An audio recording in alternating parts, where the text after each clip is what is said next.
evening. Good to have you with us here on the Urban Debate at 9 p.m. viewers.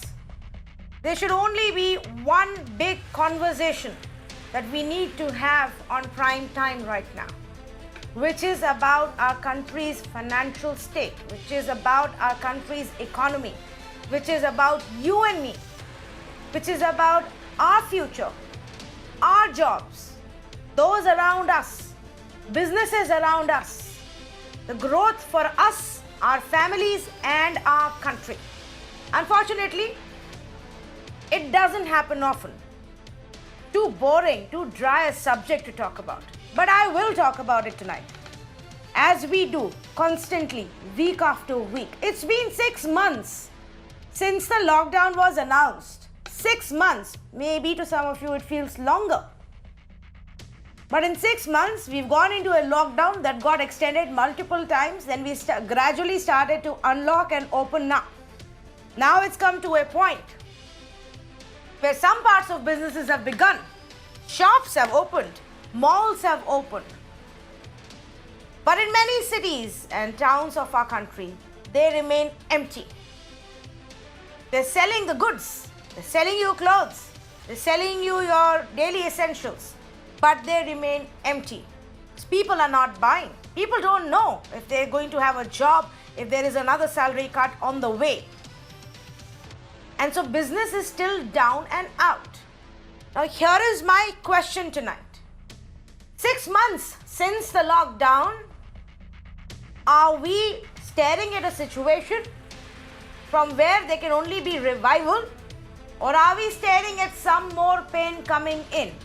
Let me take you through some of the statistics that we have, and then the experts will actually tell us the real on-ground picture of how different sectors are doing. And I'm going to talk about sectors that are directly, visibly linked to you and I.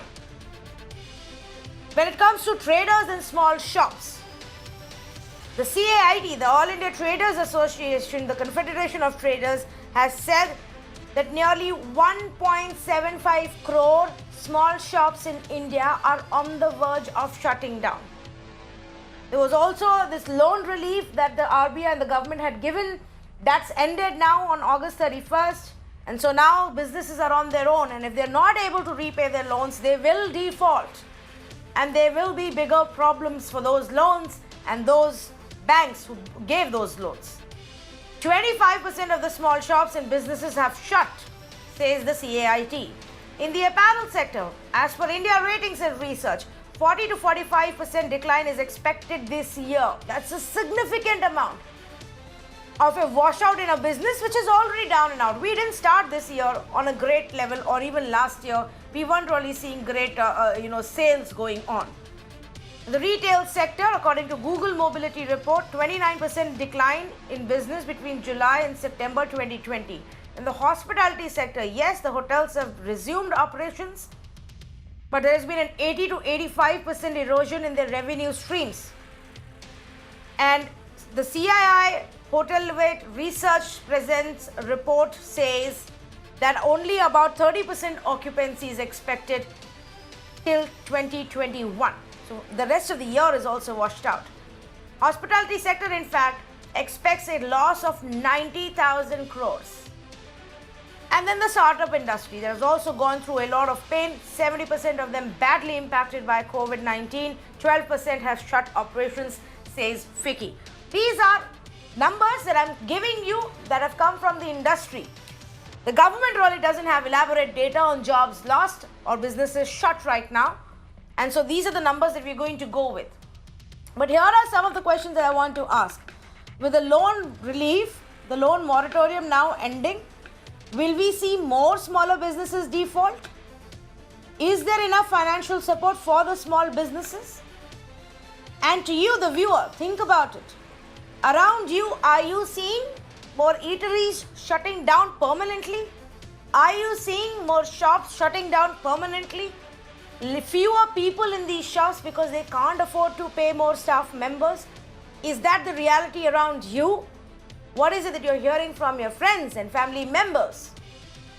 Just how tough is it?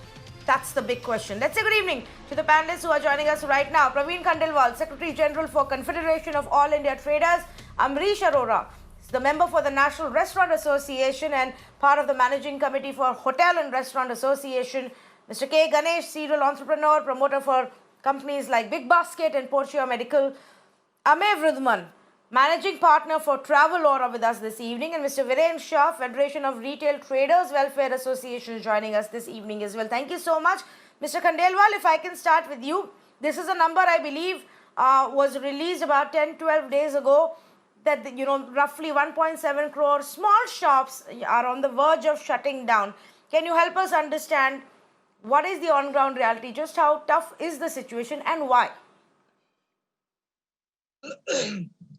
Since last April to the entire period of COVID lockdown, and even after unlock 1, 2, 3, 4, during the lockdown, the markets were totally closed. There was no business at all. Whereas when unlock 1 came, until this date, the footfall in the shop started from 2-3%, which has rose to almost now 18 to 20%. But even then, the traders are suffering a lot because of the simple reason that out of 20 lakh crores of rupees of package, which was announced by the government, we were not allotted even a single penny in that. Over and above, no state government in the country came to the rescue of the traders. Now the other side of the story is that our inflow is very minimal, outflow remains the same, and also we have to make payments of statutory compliances. We have to make payments to our workers. We have to make payments for electricity, for telephone, and for many other services what we are enjoying. And in proportion of that, we are not getting any inflow. So basically, the small traders are eating their capital. Nobody has come to the rescue. Even banks are not lending money. Even other sectors are not lending money. On the other hand, we have been pressurized by the bank to pay their loans, EMIs, and so many other things.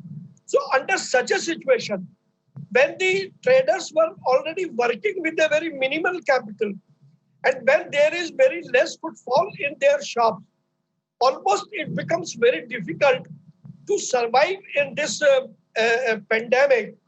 And based on the informations, what we have gathered from all over India, we have come to the conclusion that around 20% of traders, marginal traders, and other traders located in tier 3, tier 4 cities, even in tier 2 cities also, even in metropolitan also, now they have no other option but to close down their business, because eating capital and running business is certainly not a good economics. So therefore, traders are left with no other alternative but to surrender to this situation. And almost 1.75 crore traders, which includes all verticals of domestic trade, will have to shut down their shutters. Well, so let me take that point and take it to Mr. Viren Shah as well, Federation of Retail Traders Welfare Association.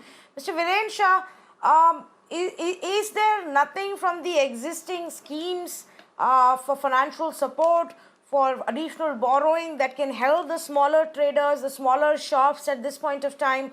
And do you agree with what Mr. Khandelwal is saying, that the states haven't really helped the businesses out? See, first of all, let me be clear that these whatever the figures which we have is from unorganized sector. It is not the real correct figures. But whatever Mr. Khandelwal is saying, if I have to agree with him, yes, the situation is not that great for the retail, especially in Mumbai or Maharashtra. And if I have to look at the Mumbai especially, it's a financial capital. and more than 50% of the shops are on the rent. Now that is the biggest challenge of the Mumbai shopkeepers, how to survive in this kind of a scenario where Maharashtra government is more worried about the corona crisis, and they are not very concentrating on more on the revival, because the trains are shut, and without the trains the staff cannot come. And you can understand that Mr. Modi is also helping the people which are the lowest income group and the farmer. As if you have to look at the figures, the after the agriculture, the largest employment generation is in the retail sector, that is on the traders, and that is a sector where nobody is actually looking at it. Everybody is more looking at the lower class people and the people who are farmers and all that. But what about the retailers and the traders? Nobody is really talking about it. And if you can go through all the state, they are more promoting the online marketing. They are promoting, they are saying not to come out, not to venture out. Whenever they get chance, BMC says it's a holiday because of the rain. BMC says that you don't venture out unless it's important. Call for the online service, give them more business. Don't come out. If you come out, you are going to be charged penalties for the traveling, traffic, car parking, also the ticketing every time. You don't allow anywhere to come out. So you are discouraging people to come out. You cannot do that. Either you make the people to survive or give them some kind of a package to survive, because there is nothing announced. Like abroad, they announce the direct amount to the pocket of the middle class people. And our staff today, more than 50% Tanvi are jobless in Mumbai, or if you can take anywhere in India, more than 50% of the staff are not coming. Either they have no job because they are staying far, they cannot commute. In Mumbai, they can't commute by travel. Even the owners of the shop don't prefer more than 50%. Some of the shops are shut down. Almost 30% of the shop in Mumbai cannot operate. Even at the mall, 20% of the mall shops are not opening because of the high rent. In this kind of a scenario, first to go out will be the mall people, shop in the mall. And the second will be the, of course, on the rental premises, and the people who have already have the shop in their hands, they will have to bear the brunt, because for the next 2 years, I don't see any kind of a business improving in India, any of the retail sector, because government is all hellbound to promote the online marketing, where the same BJP government was against the FDI, same BJP government was with the traders. But now today, the whole scenario is changing. Amazon, Flipkart, all these people are making a loss of 6,000, 8,000 crore rupees a year. They are not paying any income tax to the government. Still, they are being promoted at the cost of the small traders, at the cost of the mall owners, at the cost of the mall businesses. So what are we heading to? I don't understand, because now the drugs matter is there. So all the channels are only showing the drugs. But what about the business? What about the employment? What about the how to generate, how to revive the business? Nobody's talking. Thank you, Miran, now that Well, you Mr. are Viren Shah, Mr. Viren Shah, not all the channels. You and I are sitting here on Mirror now and talking economy. We've had a series of conversations and we will continue to. I just said Mirror now is doing a Yes. prime time. That I thank you to you. Especially. Yes, yes, but let me bring it. I understand your sentiment and the pain that smaller businesses or businesses in general are facing today. In fact, we have representatives from various industries that I believe have been hit the hardest and are going to have a tougher time getting back to normal or getting back into business. So Amrish, give us a sense, since the unlocking now, 6 months since the lockdown and then unlocking, what's just how good or bad is the situation on ground? I mean, I know a couple of my favorite restaurants have permanently shut down already because the business just not manageable anymore. Hi Tanvi, thanks for having me over. Just one clarification. I represent the Hotel Restaurant Association Western region. That was missed out. Coming to your points, I mean, I hope the next time I come on the show, we are with restaurants open. It's just been a very tough journey. Hotels and restaurants all have contributed as Corona warriors, provided free meals, free housing, 4,500 rooms, endless number of meals, and we are not classified as Corona warriors. We are classified as I don't know what. We don't come into any category. We are just ignored by every segment. Now, I'm not going to go after any government or anything because we need people to understand that, like Viren said, we are also a part of a retail business. If malls are shut, restaurants will also shut, shops will also shut. It's been 6 months of nearly zero business. How are we supposed to bounce back if we don't open? I mean, forget about anybody giving us anything. Let us start opening. And like I've always been saying, self regulation, social responsibility, let us start the businesses. If we don't get to start, how are we going to pay our poor laborers? What are we going to pay when the restaurants are shut by the government? So the humble request is, let us start at least now. It's been 6 months. If you are shut for 6 months of the year, how can we carry forward? That's, it's very disheartening.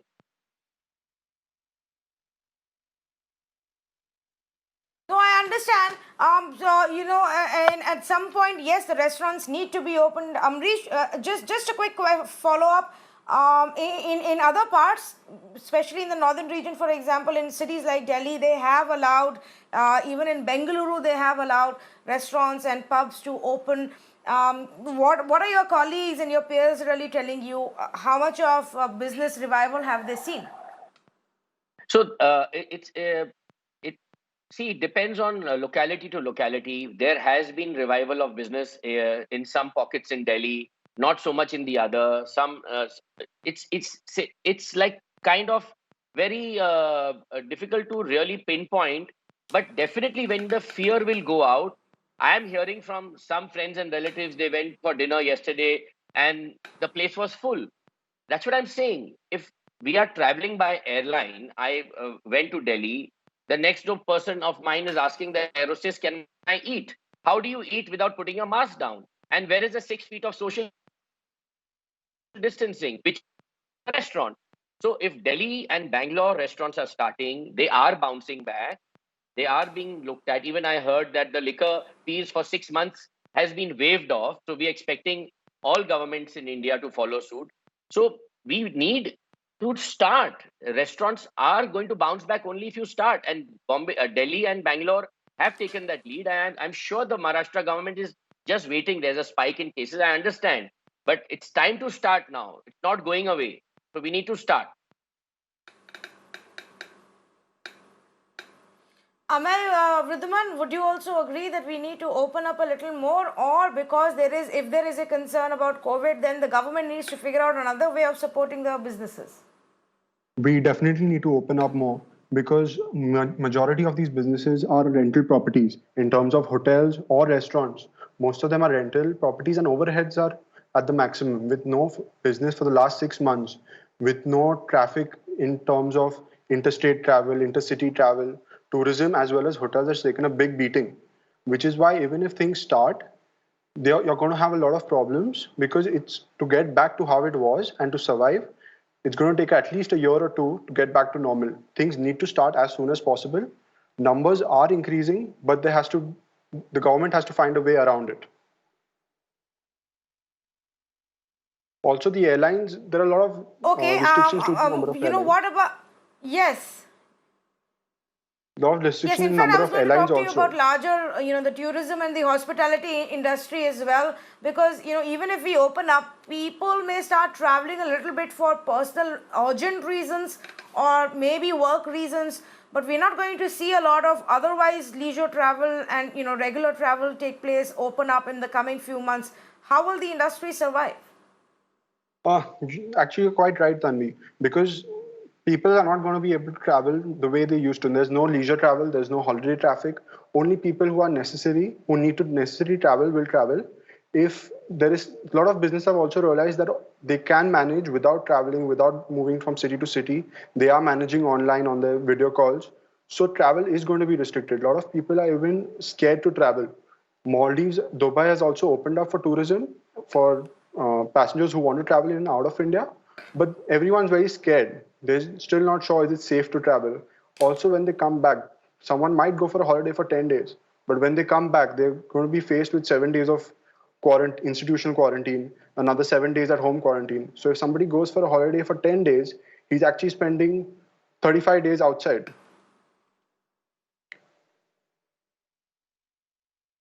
Correct, correct. And then you always have it on your mind, what if I fall ill? What if I get the infection somewhere else? Not a risk that people are wanting to take now. Maybe 3 months later, when they're completely fed up of the, where they live, what they do, and, stuck in that entire routine, and they want to break away, maybe they will start taking that risk as well. But we can't hope for that and then say that will help the industry. Mr. Ganesh, thank you for patiently waiting. But in the world that you represent, in this business world that you represent, it's perhaps easier to adapt, come up with more offers or services that can even function in the current setup. But are startups and new age businesses also struggling for lack of finance? So firstly, I think these are extremely tough times, and I agree with all the panelists, the small businessman, the trader, industries like travel, tourism, and restaurants have literally been facing the brunt of it. I would say the same thing is true for startups and small businesses. Startups by nature don't make profits. They raise venture capital or risk capital, and they burn that particular money till the time they get product market fit and they work. Now, startup industry, because they don't have profits or cash flow from operations, have to rely on capital that they have raised. As you can imagine, last 6 months, it has literally been dry. Other than a handful of startups in 1 or 2 sectors like education, which is hot sector, there has been no capital. So we have seen the same level of stress in most of the startups because they are not profit making, they are not able to pay salaries, and you will see at least 50% of the startup actually shutting down. So the problem, the pain is universal. Somebody talked about online businesses being better off. Yes, some sectors, some online business, because it is not dependent upon physical sector being opening and people actually coming to retail store, are better off. But new age businesses, if you take Swiggy and Zomato, or the food tech businesses or food delivery businesses, all of them are down massively because there is fear. And we are waiting for a time when a vaccine or medicine will come, the fear will go away so that people are able to move around to ask. I think so. The pressure is universal. The problem is universal. 1. 2, startup depend on business from other businesses which do not exist. They are shut down. We have one startup which is in the B2B digital cafeteria for corporates. The business is down 95%. Only 5% of the business happens because corporate are shut down. Take our cloud kitchen food delivery business. The business is down by 70%. It's down to 30%. Slowly it is coming up. So we are facing huge amount of pressure. 2, there is absolutely no capital available. No investor wants to invest at such uncertain times because we don't know whether the startup will survive or not, whether they will be able to get a return. Subsequent follow-on funding, startup depends upon next round of funding, subsequent round of funding at higher thing. That has literally not happened. Why? Because the investors are not able to visit. They cannot do due diligence. They cannot travel. They cannot do anything. And they are just holding on. And this paralysis, lack of any investment into startup, almost negligible investment into startup, is really a death knell for startup. So unless the government does something, similar to Swachh Bharat Abhiyan, we need a national campaign for the Prime Minister in order to infuse money into companies. In US, for example, they have PPP, Payment Protection Plan, where money goes directly to the individual so that they can spend. We have no such plan. People say that you should not sack employees. How can startup not sack employees? How will they be able to pay employees? Where is the money going to come from? So unless an urgent intervention is done, 50% of startups are gone. And what happens because of that? Employment generation is gone. What we need is micro entrepreneurs. We need existing traders to be supported, existing business to be supported, so that the employees, people get salary and money. That singularly will start the virtuous cycle. They will get money, they'll be able to go out and spend. Once they're able to go out and spend, they in turn will give employment to other people. The cycle starts. Today, the cycle is broken. There is So no let me money ask in you the this system. question, Mr. Ganesh. Right. Let me ask you this question. I understand there is no money, there is no cash in hand. It becomes difficult to pay your employees. Your vendors are, seeking for extensions. On both sides, you're not getting money in your own hands, and I get that. And I think that's a problem across sectors and industries today, which are functioning in some kind of a limited manner. But let me ask you this. What is it that the government can do in terms of providing this financial support? They came out with a 20 lakh crore stimulus package, which was largely to, enabling more borrowing across sectors. Something more on those lines? Has that worked, not worked, Mr. Ganesh? No. So firstly, in such extremely tough time, it is not easy for government to have one policy or one step. So I compliment each and every step that comes. This particular step that you're talking about literally only gives me more money. I don't want to get into more debt. The problem is not of debt. I mean, a problem is there is no business model. People are not buying. There is no demand. People are not coming to my restaurant. People are not ordering food from my cloud kitchen. So that is the problem. Unless that gets solved, borrowing more money will put me into debt. But I have to return some point of time or the other. We have seen the amount of stress debt creates on large corporates and at the frontline farmers. That will not help. I'm not saying that's bad. That's good. That eases something. But what we need is demand. What we need is people to come out, people to start consuming, people to start buying. Now, I do understand people are not going to travel for a long time. Cruise line, theme parks, entertainment parks, malls, unfortunately, or closed cinema halls will not get populated because of fear. That I understand. Unfortunately, that's the situation. But rest of it, the business has to start. Today, the whole thing is stopped. That is one solution, number one. Two, like the US PPP plan, if money is given direct to the people to consume, it'll make them consume. Today, people are living out of savings, are holding on to savings, are not spending anything, which means the virtuous cycle does not start. And we need money. We need banks to give working capital loans wherever already the money is there in system. I don't want to borrow. I don't want to get into debt. But where I have working capital, money not coming in, money getting stuck, all of those they can ease. So I think more credit, smarter credit, working capital loan, and large amount of money flowing into startup, micro entrepreneurs, businesses that can create employment. That is what. And again, I'm saying we need, like a Swachh Bharat Abhiyan, we need a national mission or a Abhiyan for creating jobs so that people can start working and spending the money. I think that is singularly what is needed, in my opinion, not credit, but money so that people, jobs can get created. Right. You're absolutely right. In fact, one of our viewers has just messaged me saying, well, people in the school uniform business are totally wiped out. There'll be so many, smaller businesses, niche businesses who have absolutely nothing left to do right now, and to overnight change, what they had set up, obviously is going to take a lot of time. Mr. Praveen Khandewal, if I can come to you. The one very important point that was raised here is about consumerism, is about consumption, putting money in the hands of people so they spend money. आज तो ये है कि दुकान खोल भी दिया तो कोई खरीदने नहीं आ रहा है. People are only spending जितना जरूरी है अभी, उससे ज़्यादा spend नहीं कर रहे. My take is that the entire nation is highly gripped under the fear of corona.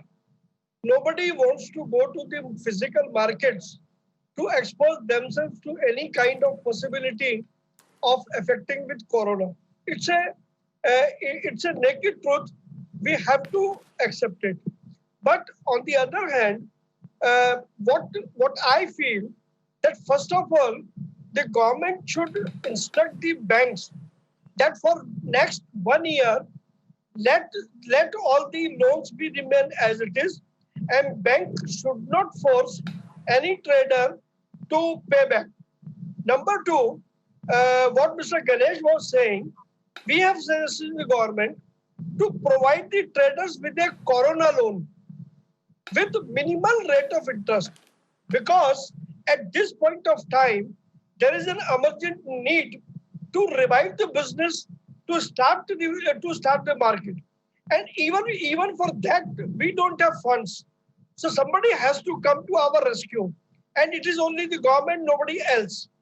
If things are taken in a right manner, I'm sure we will be able to inculcate a sense of confidence among the consumers also.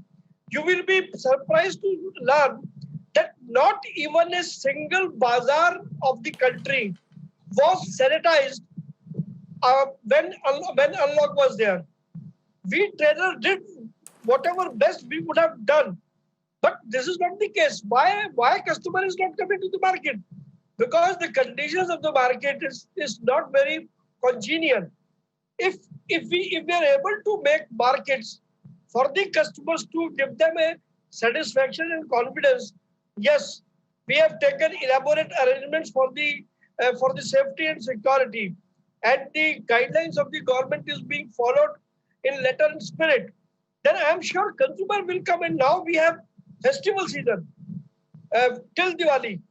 So consumer has to come, but consumer will come only when we assure consumer that the markets will be having a different look, and there should not be any filth or dirt or something like that. So it is duty of the local government to ensure this. Can I add something? The duty of the local government to ensure it. Yes, go ahead, please. Yeah. So I think one of the big things that the government can do, and which is really needed at this point of time, is they are a large buyer. They have a huge budget. They can actually use their power, which they have, to buy from startups, to buy from small industries, from small traders and small businesses.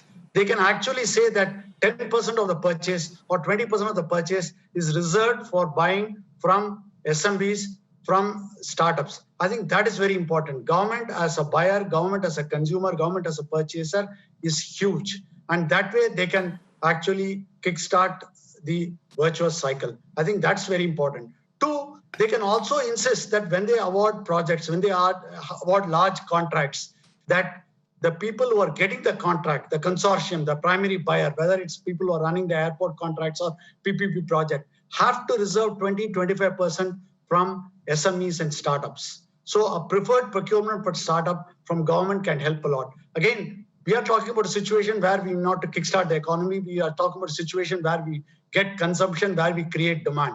Government is huge, and government, today they don't do it. Today you cannot pay the earnest money deposit for getting a government tender, give a performance guarantee, satisfy the criteria for 5-year profitability, 3-year profitability, turnover requirement. So entire startup, small enterprises get excluded from government purchase because of the current thing. So, but here is an opportunity, the crisis, for the government to say 25% of my spend has to go to this sector. That singularly can be huge in creating employment, in creating this. Now, to support the working capital requirement of this, bank can lend. But first step is not the credit. First step is to actually get the demand and then give the credit to support. I think that singularly can help a lot in government by treating the sector as a priority sector and keeping some Yes, amount and you know, I think right, and I think some amount of the credit support has already been given. But if you don't fix the problem at the other end, there is no point in people manufacturing products. There is no point in logistics companies bringing us those products. There is no point in opening up the shops for those products if people don't have the money to buy those products at the end of the day. If you don't create a system where people can go out and buy the products at the end of the day. And that's something that, you know, perhaps the governments, state and the central government need to start looking at. Very quickly, going across to Mr. Ramesh. He's been patiently waiting by, a viewer calling us from Hyderabad, with also a view on this. Good evening, Mr. Ramesh. Go ahead, please. Good evening, Tanvi. Hello. I think I'm Ramesh Swaminathan calling from Hyderabad. Hello? Hello? Yes, go ahead, please. Hello, Ramesh Swaminathan from Hyderabad. Am I audible? Hello? Yes, Mr. Hello? Ramesh, I can hear you. Go ahead. What do you want to say? You are audible. The thing is, now the people do not have money. That is one issue. Because to get money to do business, you need money. It's a catch-22 condition. This is the condition we have landed it in, where people don't wish to spend at all. The reason for not spending is they are saving all their money. One day things will become more difficult. That is their thinking. It may not happen. Things may improve.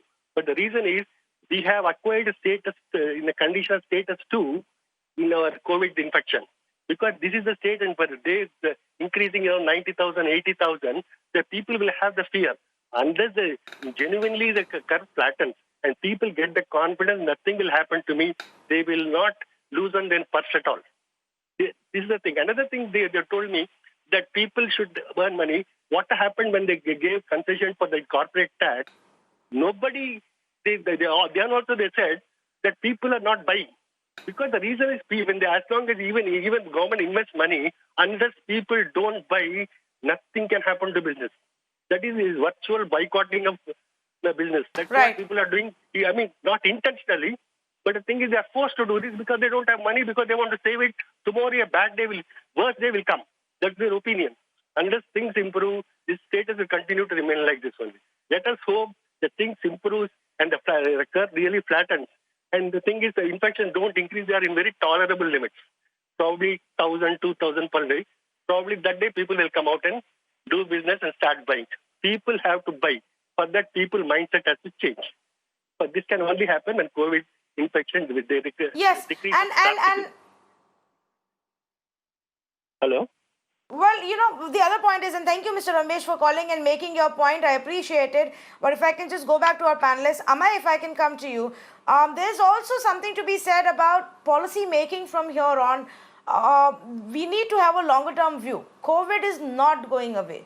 We need to figure out how we live our lives, do our businesses, run our operations and offices, despite COVID being here. A vaccine could take a year, it could take 2 years before it starts to reach everybody, and everybody gets vaccinated and it has a beneficial impact.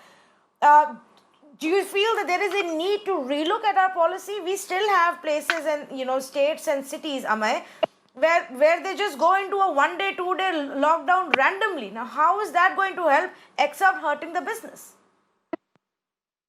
That is very erratic. When there are certain cities, certain states that are doing 1 day, 2 day lockdowns, it spoils the entire flow of the system. Now, a 1 day lockdown is a surprise to everybody. It does not do much good because it doesn't cut down your contact. Basically, the government needs to, in terms of tourism and hospitality, what I can say is the government should can at least consider for the short term, maybe a 2 years or a little more, where they do some kind of GST concession, because the highest level of GST, which is 28%, is being paid just now. So those rates can be cut down, which will increase the cash flow of people who will actually travel. There are a lot of people who might want to travel, but they don't have that kind of cash flow to infuse into their leisure.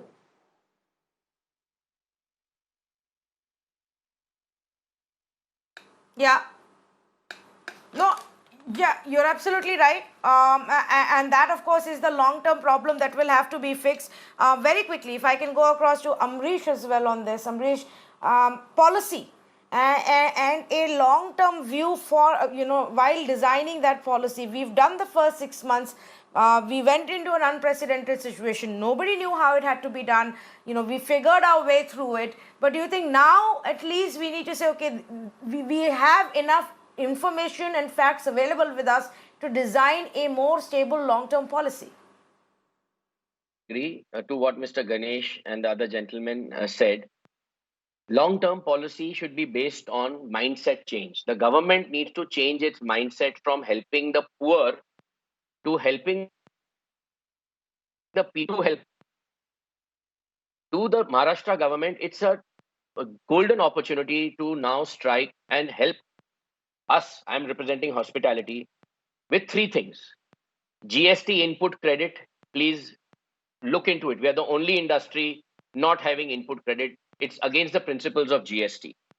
Number two, we are talking about excise. When we've been shut for 6 months, please don't charge us for those 6 months. I think like the Delhi government has taken a lead on that. Number three is stop looking for popular measures. Just form a committee to look into all these suggestions which everybody is given once and for all this time as a to help small businesses. It should be for small businesses for the near future, next 3 years, calling unlocking or helping businesses come out of COVID for a 3-year plan. If you don't do that as a master plan, we will just be doing these random, and lockdown should be banned according to me. It should not be the prerogative of the local government or the panchayat or whatever to shut it down today. It's completely not conducive to our country. This humble request to the government to please look into this. I don't know how many times we have to keep on repeating it, but it's the last time. I think we can't survive beyond this.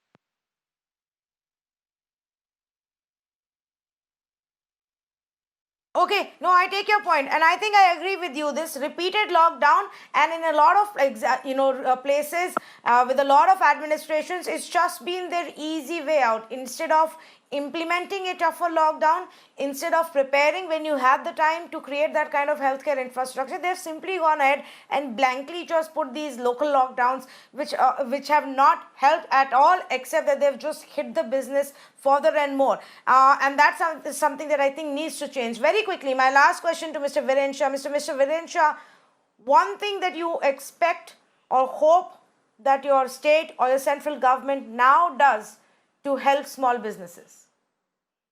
GST reduced to 10% from 28%, and petrol and diesel to be brought into the GST.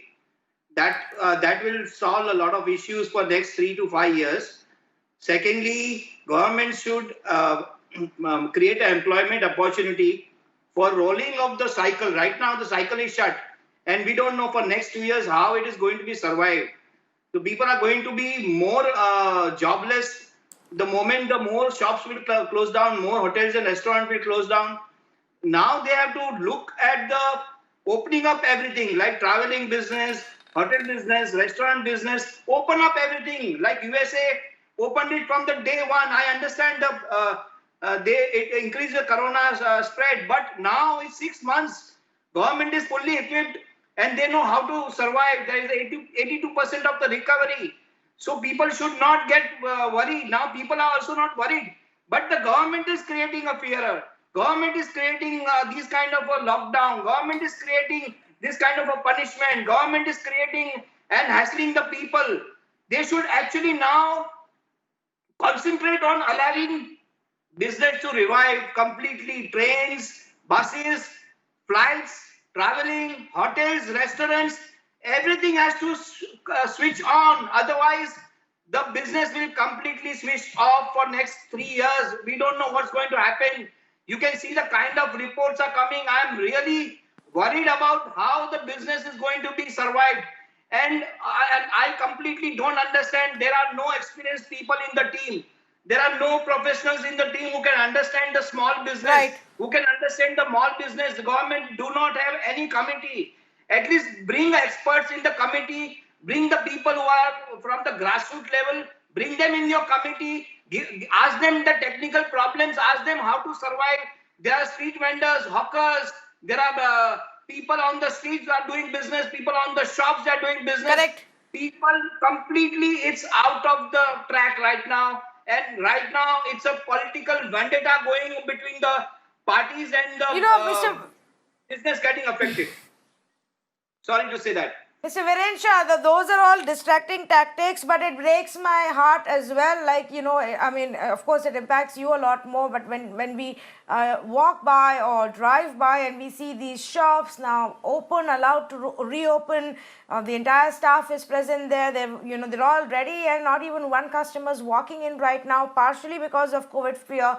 The other part, of course, being that not too many people want to spend money right now. They need to save. Let's hope that the festival season that has started now and in a few days will pick up pace, brings about some breather for our businesses. some breather for our hospitality and retail industry and the trading world as well. Let me very quickly go across to Mr. Neeraj on the phone line from Delhi. Wants to share his view with us. Go ahead, please, Mr. Neeraj. Hi, thank you so much. I'm a retailer myself and I'm going through the pain. I am amused to see that one of the panelists here is talking about complimenting the government, and his own investments are doing bumper sales, and he says that there are no buyers. Second thing is, now as a retailer, what I want, the government should come to my rescue by giving me an exemption on paying my electricity bills, paying my broadband bills, give me an exemption or give the building owner an exemption for 6 months of municipal taxes. Now you will say, from where will this fund come? From where will the government pay? The government can stop its mega projects for a year. The government is already making enough of money from sales of petroleum when the crude oil is at the least today. This 1 year's effort or 6 months of effort that the government will put in into small retailers like us is really going to help us survive. Instead of tom-tomming to the cameras, I think your panelists sitting here should make an effort to take a pen and paper and write to the government some positive things that can be done at the grassroots or at the ground level. Okay, Neeraj, thank you for calling. I know you're going through a tough time, but may I just point out that many of our panelists here right now have made representations and do regularly, pick up issues with the government. Mr. Ganesh, do you want to just elaborate on the point you had made, which I think Neeraj just raised? Yeah, no, I think he raises a very good point. I think this is an extremely tough time, and government should and must heed to the suggestions that we are all making, right from Startup India, entrepreneurs, startup community to traders. All of them are representing. There is no easy solution. I'm not trying to defend the government, but it is extremely tough. But definitely the government needs to step in and say, in this once in a century pandemic time, we need to do everything possible, trying to defer the taxes, trying to give a moratorium on taxes, not even reducing GST, waiving of GST, take next 6 months or 12 months, do something really drastic. Otherwise, the pain that we hear from the panelists and various sectors and also from the viewers is real. 6 months of lockdown has happened. So we need really drastic solutions, including all the solutions mentioned. There is no one silver bullet. My heart goes out to the government. And I have seen in whether it's Big Basket or it's Potia Medical, how the government authorities have worked day and night. They're really working hard. They are not sitting. It's not that they don't understand. It is not an easy task. But obviously, the pain is real. A lot more needs to be done. But those were I agree with you. Those were in the initial days when they needed to ensure that, some amount of essential food supply gets to people. They're not allowed to step out. So let's enable, services like the ones you mentioned to go out there and give the food. And yes, they were very responsive to the issues that we raised. You have been on my show so many times where we've raised issues and we've seen in a few days that the ministry has changed the guidelines. But that was about 5 months ago and 4 months ago. And since the stimulus package in May, we've not seen much. In fact, every time we now raise a question to the government tells us they don't even have data on it. Now, if you don't have data, how are you ever going to know what the ground reality is and how your policy needs to be designed? Things are dire. It's not just about a statistic that got flashed a few weeks ago which said that our GDP growth had contracted by 24%. On a comparative basis, now we are being told next year our growth will be in double digit, but that's just basic math and numbers jugglery. The on-ground situation is still very, very depressing, and businesses are on the verge of shutting down unless we are able to not just give them financial support, but also give money in the hands of people so they can go about spending a little more. Unless we are able to solve the problem for businesses to have some cash in hands. Because if they can't pay their vendors and if they can't pay their employees, then the situation just worsens month after month after month. Thank you so much to all of our panelists for joining us in this conversation.